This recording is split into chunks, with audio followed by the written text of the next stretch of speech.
Good morning student.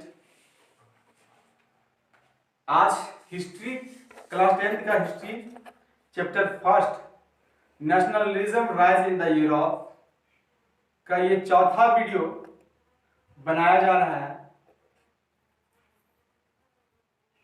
हमने इस अध्याय में कंजर्वेटिज्म एंड लिबरलिज्म के बीच हो रहे संघर्ष, चल रहे संघर्ष को देखा।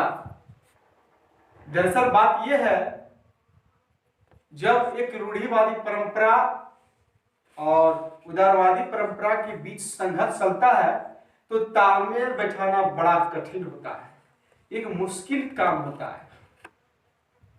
और इससे जो संघर्ष चला और इससे जुड़ा हुआ कुछ कंफ्यूजन हमने पिछले 3 वीडियो में बनाया। शायद जो लोग नहीं देखेंगे पिछले 3 वीडियो को एक सीरीज में देखें तो बारीकी से आप समझ सकते हैं। आज उसी का next topic the romantic imagination and national feeling, अर्थात एक राष्ट्र की भावना और रोमानी कल्पना, अर्थात रोमानी कल्पना और एक राष्ट्र की भावना। बात यहां ऐसा है, जैसे रूढ़िवादी परंपरा को, कंजर्वेटिज्म को खत्म करने के लिए, समाप्त करने के लिए बहुत से लोगों का योगदान रहा है। ऐसा ये नहीं कहा जा सकता है कि केवल क्षेत्र को एक्सपेंशन करने से या फिर केवल वार करने से, लड़ाई करने से राष्ट्रवाद या राष्ट्र की भावना लोगों के अंदर आ सकता है। इसके साथ साथ बहुत ही लोगों का योगदान रहा है, कंट्रीब्यूशन रहा है। शिक्षित वर्ग के लोग, एजुकेटेड वर्ग लोग एंड पोइट, ऑथर एवं अन्य क्षेत्रों से जो लोग उस समय एजुकेटेड थे, अपने तरह से भिन्न भिन्न माध्यमों से कंजर्वेटिज्म को रोकने का प्रयास किया है। और उनमें से सबसे बड़ा योगदान, रूढ़िवादी परंपरा को खत्म करने के लिए सबसे बड़ा योगदान जो रहा है वो कल्चर का, कल्चर जैसे म्यूजिक, संगीत एवं लोक नृत्यों का, जैसे संस्कृति और भाषा, डांस, संगीत, ये सभी एक प्रकार के मानव की भावनाओं को व्यक्त करता है, रिप्रेजेंट करता है। अर्थात रूढ़िवादी परंपरा को समाप्त करने में इन लोगों के भी एक बहुत बड़ी कंट्रीब्यूशन रहा है। उनमें से एक जर्मन फिलोसोफर थे जो थे जोहान गॉटफ्रीड। इनका मानना था, यदि राष्ट्र की भावनाओं को, राष्ट्र की फीलिंग को अगर लोगों में क्रिएट करना है तो हमें संस्कृति, कल्चर से एवं म्यूजिक एंड लोक नृत्यों से भी जुड़ा होना आवश्यक है। ये मानना था योहान गॉटफ्रीड का, जो कि बिल्कुल सत्य है, क्योंकि एक परंपरा को रिप्रेजेंट करने के लिए उसकी संस्कृति में ध्यान देना जरूरी होता है, जो कि म्यूजिक, लोक नृत्य एवं भाषाओं के माध्यम से प्रकट होता है। अर्थात कुल मिलाकर हम कह सकते हैं कि इस तरह का जो कल्पना था, राष्ट्र के प्रति जो रोमानी कल्पना था, एक प्रकार से एक नए जरिए से, नए तरीके से इन लोग कंजर्वेटिज्म को पूरी तरह से टोटली एबोलिश करने की इच्छा रखते थे। Next topic, hunger, hardship and popular revolt. Next topic जो है hunger, hardship and popular revolt. That means भूखे लोग और कठिनाई, साथ ही साथ एक लोकप्रिय आंदोलन, एक लोकप्रिय रिवॉल्ट। ये क्या था? एक्चुअली किसी भी मूवमेंट या रिवॉल्ट को अटेंड करने के लिए सबसे पहले जो फंडामेंटल नीड जो होता है, मूलभूत जो जरूरी होता है, वो होता है भोजन। वो क्या होता है? भोजन। तो जाहिर सी बात है कि उस समय भी बहुत बेरोजगारी और बहुत ऐसे लोग थे जो मजदूरी करते थे। जैसे अभी वर्तमान में संपूर्ण विश्व में लॉकडाउन की समस्या है, जिनके कारण से जो लोग तिहाड़ी मजदूरी करते थे, दिन को कमाते थे, रात को उसी पैसे से खाते थे, वैसे उस समय के लोगों में भी था। जैसे क्या होता था, कभी कभार अच्छी वर्षा नहीं होती थी, या अगर फसल लगाई जाती थी तो हेल स्टॉर्म की वजह से, ओलावृष्टि की वजह से फसलें बर्बाद हो जाती थी, जिस वजह से लोगों में बहुत दिक्कतें आती थी। जो लोग कृषक वर्ग के थे उनके साथ ये समस्याएं थी। लेकिन जो लोग मजदूरी थे, फैक्ट्री, इंडस्ट्री या भिन्न भिन्न उद्योगों में जो काम करते थे, वो उन सभी चीजों पर डिपेंड थे। बात यह है कि इन लोग तो काम करते थे, इंडस्ट्री में काम करते थे, कारखानों में, फैक्ट्रियों में काम करते थे, लेकिन इनके हार्ड वर्किंग के अकॉर्डिंग इनको वेजेस नहीं मिल पाता था, इनको वेजेस नहीं मिल पाता था, जिन कारण से मजबूरन इन लोगों में राष्ट्रवादी का भावना पनपने लगा।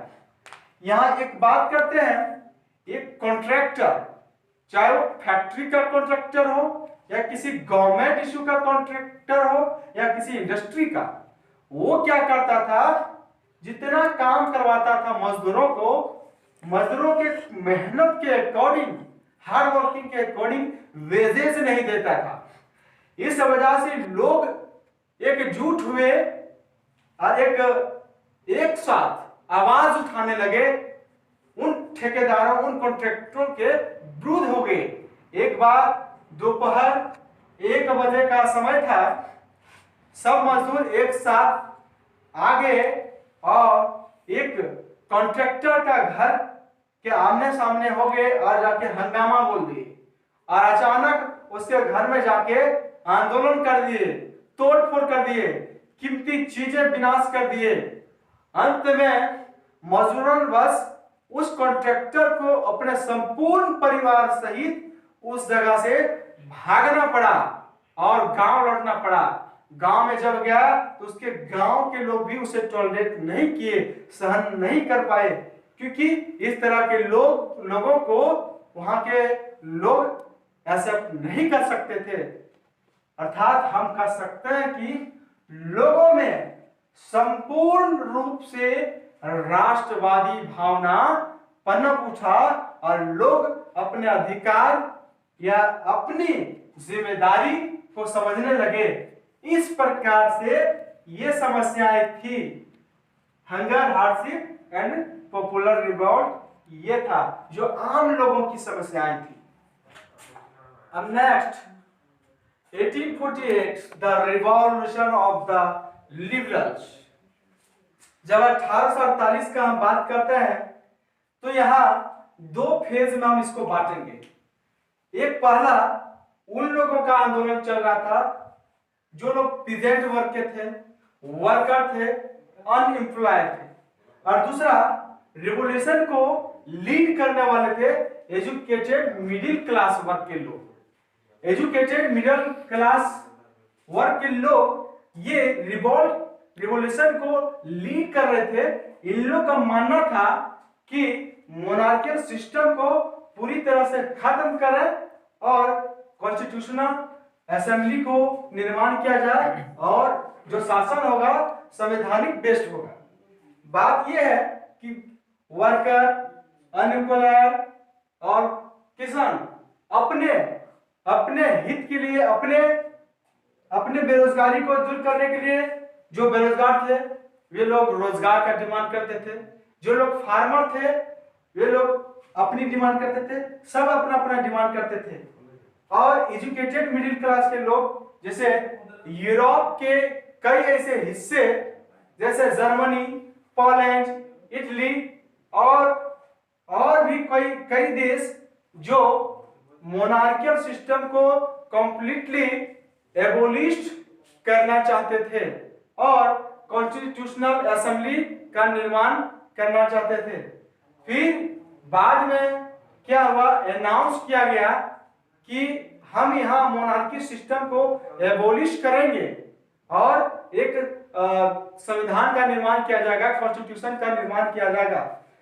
फिर 1848 अर्थात 18 मई 1848 ईस्वी को फ्रैंकफर्ट जर्मनी का एक शहर था और एक सेंट पॉल नाम का एक चर्च था।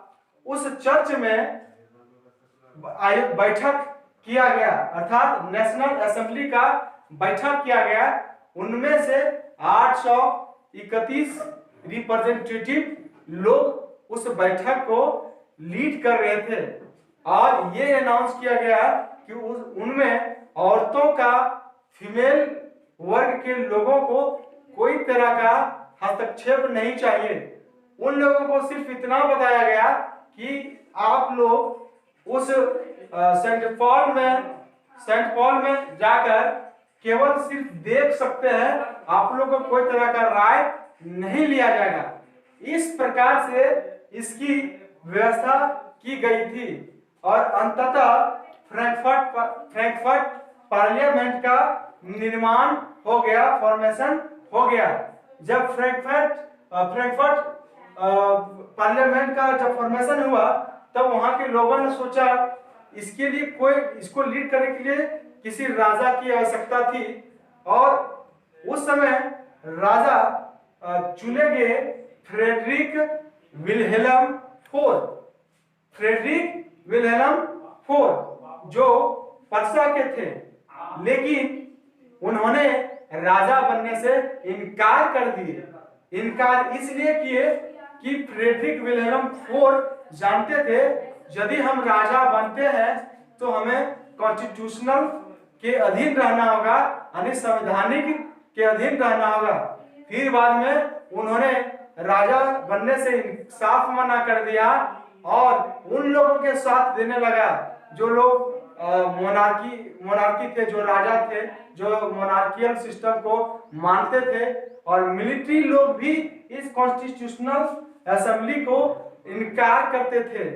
और जब ये राजा विल्हेल्म फोर एक साथ मिल गया किसके सपोर्ट में, मिलिट्री एंड अदर, हम कह सकते हैं जो मोनार्की सिस्टम को पालन करते हैं, उन लोगों के साथ देने लगे और अंत में इसका परिणाम ये हुआ, विजय हो गया उन लोगों का और फिर से फ्रैंकफर्ट पार्लियामेंट क्या हुआ, कमजोर पड़ गया और फ्रैंकफर्ट पार्लियामेंट को फिर से रद्द कर दिया गया। इसका मुख्य उद्देश्य ये था, फ्रैंकफर्ट पार्लियामेंट का मुख्य उद्देश्य था जर्मनी को यूनिफाइड करना, लेकिन यहाँ संभव नहीं हो पाया। ये था हमारा 1848 the revolution of the liberals. Now we can try to understand about unifications of Italy, अर्थात इटली का एकीकरण। What do you mean by unification? जैसे हम इसको कह सकते हैं एक ज्वाइंट फैमिली और एक सिंगल फैमिली में क्या अंतर होता है? जब ज्वाइंट फैमिली होता है तो उसमें जितने भी मेंबर्स होते हैं उसका सभी का बजट एक साथ होता है, और जो सिंगल फैमिली होता है उसका बजट केवल एलोन होता है, अकेला होता है। और जब एक साथ मिला देने से क्या होता है, बजट बड़ा हो जाता है, तो डेवलपमेंट भी होने की ज्यादा चांस होता है। तो उसी तरह से इटली का बहुत सा पार्ट भिन्न भिन्न क्षेत्रों में भिन्न भिन्न प्रिंसली स्टेट में बटा हुआ था। इटली का भिन्न भिन्न क्षेत्र प्रिंसली स्टेट में बटा हुआ था। आइए थोड़ा अब हम इटली के बारे में कुछ मैप से समझते हैं कि इटली कहां क्या बटा हुआ था। इटली को मुख्यतः 3 भागों में हम बांटेंगे और इसको समझने का प्रयास करेंगे। इटली का एक पार्ट नॉर्थ पार्ट में ऑस्ट्रियन हैब्सबर्ग, अर्थात इटली का नॉर्थ पार्ट ऑस्ट्रियन हैब्सबर्ग का शासन था, और सेंट्रल पार्ट में पॉप का शासन था। इटली के सेंट्रल पार्ट में पॉप का शासन था। पॉप, हम जो क्रिश्चियन होता है, क्रिश्चियन को पॉप बोलते हैं, तो सेंट्रल पार्ट में पॉप का शासन था। और इटली का साउथ पार्ट, जो बर्बन किंग ऑफ स्पेन, ये स्पेन का बर्बन किंग थे जो इटली के साउथ पार्ट में रूल करते थे। और इसके सामने जो इधर आइलैंड, एक टापू हम कह सकते हैं, जहां सार्डिनिया पिडमोंट था, जिसको मैंने पिछले वीडियो में बताया था कि सार्डिनिया पिडमोंट को जेनेवा के साथ जोड़ दिया गया था। और उसी समय सार्डिनिया पिडमोंट में एक सम्राट, एक बहुत ही फेमस एम्परर, वो थे विक्टर इमैनुअल सेकेंड, जो सार्डिनिया पिडमोंट में शासन कर रहे थे। एक्चुअली हम इटली का यूनिफिकेशन देखते हैं तो इंपोर्टेंट जो प्रोमिनेंट लीडर थे वो थे जोसेफ मैज़नी। कौन थे? Joseph Mazzini. लेकिन साथ ही साथ इसको इटली के यूनिफिकेशन में Victor Emmanuel second and Cavour का भी इंपोर्टेंट रोल रहा है। जब जोसेफ मैज़नी के बारे में हम पहले पढ़े थे, जब रिवोल्यूशनरीज का वॉर हो रहा था, उस टाइम मैंने बताया था जोसेफ मैज़नी के बारे में, जो कि यंग इटली और यंग यूरोप, दो सेक्रेट सोसाइटी को ऑर्गेनाइज किया था। तो मैं जो प्रोमिनेंट लीडर थे इटली के यूनिफिकेशन में, वो थे जोसेफ मैज़नी, लेकिन इनके सपोर्टर थे विक्टर इमैनुअल काउर। जो जोसेफ मैज़नी चाहते थे वही चीज ये दोनों की इच्छा थी। आखिर ये विक्टर इमैनुअल भी यही चाहता था कि इटली एकीकरण हो जाए, ताकि हमारा बजट बड़ा हो और अपने तरीके से हम उसको चला सकते हैं। तो इस प्रकार से इटली का यूनिफिकेशन होना संभव हो सका, और इन तीनों का योगदान से हम कह सकते हैं कि इटली एकीकृत हो गया और इटली एक अलग देश बन गया। क्योंकि पहले जो था इटली कई, ऐसे तो बुक में दिया है 7 प्रिंसली स्टेट में बटा हुआ था, लेकिन ऐसा माना जाता है कि कई हिस्सों में इटली बटा हुआ था। जो वर्तमान हम इटली देख रहे हैं उस तरह से नहीं था, और कई हिस्सों में बटा हुआ था। बाद में जाकर जोसेफ मैज़नी, विक्टर इमैनुअल सेकेंड और काउर के माध्यम से इटली का यूनिफिकेशन होना संभव हो सका। प्रश्न ऐसे भी किया जा सकता है कि इटली का यूनिफिकेशन क्यों किया गया, तो आप इस थ्योरी के माध्यम से लिख सकते हैं। इस प्रकार से यूनिफिकेशन ऑफ इटली कंप्लीट। अब next let's we start the unification of Germany. हमने यूनिफिकेशन ऑफ इटली को पढ़ा, अब पढ़ते हैं यूनिफिकेशन ऑफ जर्मनी। जर्मनी का यूनिफिकेशन को पढ़ने से पहले हम नजर डालते हैं एक बार इम्प्रोड नेपोलियन, सम्राट नेपोलियन। सम्राट नेपोलियन अपने समय में जर्मनी को लगभग 39 छोटे छोटे क्षेत्रों में बांट दिया था। जर्मनी बिखर चुका था। ये तो माना जाता है कि जर्मनी मोर देन 300 छोटे छोटे स्टेटों में, छोटे छोटे क्षेत्रों में बटा हुआ था। तब कैसे संभव हो सकता था कि जर्मनी का यूनिफिकेशन कैसे संभव हो सकता था? जब छोटे छोटे क्षेत्र बटे हुए थे तो उन क्षेत्रों का राजा भी अलग अलग थे। उन क्षेत्रों के राजाओं से टकराना कोई आसान बात नहीं था। उस समय काउर का हम बात करें, काउर का मानना था कि जर्मनी का यूनिफिकेशन एक प्रकार से लोहे जमाने की बात होती है। इतना आसान नहीं था जर्मनी का एकीकरण। अंत में काउर, गैरिबाल्डी, बहुत से ऐसे लोग एक साथ मिलकर जर्मनी का यूनिफिकेशन करने को प्रयास किए और अल्टीमेटली ये भी यूनिफाइड हो गया। जर्मनी भी एकीकृत हो गया, हो पाया। लेकिन ये जो जर्मनी यूनिफाइड हुआ, इसके पीछे एक पॉलिसी चलाया था, पॉलिसी को अपनाया था।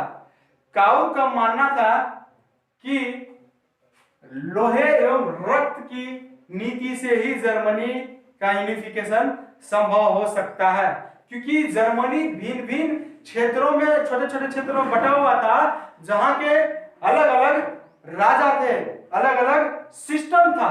वहां से टकराना ये असंभव था।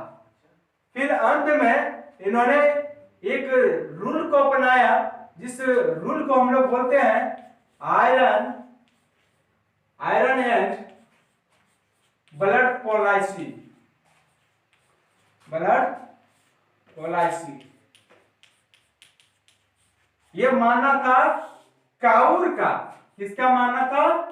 काउर का, कि यदि हम इस पॉलिसी को फॉलो करते हैं, अर्थात कहने का मतलब रक्त एवं लोहे की नीति से अभिप्राय कि यदि हमको जर्मनी को एकीकृत करना है तभी हम संभव हो सकता है। जब रक्तपात होगी, एक दूसरे से लड़ाई होगी, एक दूसरे के जो राजा जो भिन्न भिन्न क्षेत्रों में बसे हुए हैं उनसे हमें जीतना होगा, तब जाकर जर्मनी एक साथ मिल पाएगा और एक जर्मनी का निर्माण हो पाएगा। तो इस तरह से अथक प्रयासों के बाद काउर एवं इनके सहपाठियों के द्वारा जर्मनी यूनिफाइड हो गया। मैं आशा करता हूं कि जर्मनी, इटली और फ्रैंकफर्ट पार्लियामेंट जो बहुत मोस्ट इंपोर्टेंट प्रश्न है जो परीक्षाओं में पूछे जाते हैं, पूछे गए हैं। आज के लिए इतना ही। धन्यवाद। Thank you. घर में पढ़िए, समझिए एवं चैनल को सब्सक्राइब कीजिए। धन्यवाद।